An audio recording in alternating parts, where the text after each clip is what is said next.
पहलगाम मधल्या दहशतवादी हल्ल्यानंतर आता जम्मू काश्मीरमधली परिस्थिती पूर्वपदावर येतेय। काश्मीरमधल्या मुघल गार्डन परिसरात मोठ्या प्रमाणावर पर्यटक आता खरेदीचा आनंद घेत आहेत।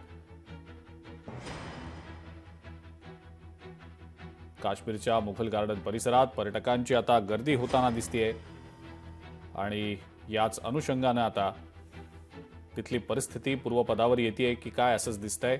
दहशतवादी हल्ल्यानंतर अत्यंत तणावपूर्ण परिस्थिती संपूर्ण जम्मू काश्मीरमध्ये होती, मात्र आता हळूहळू हा तणाव निवळतोय। अनेक भागांमध्ये कर्फ्यू देखील लावला गेलेला होता। हा कर्फ्यू देखील आता अनेक भागांमधला काढण्यात आल्याचं देखील समजतंय। अधिकृतरित्या याबद्दलची माहिती समोर येऊ शकलेली नाही, मात्र तरी सुद्धा जो प्रचंड तणाव दहशतवादी हल्ल्यानंतर निर्माण झालेला होता तो तणाव आता हळूहळू कमी होताना दिसतोय।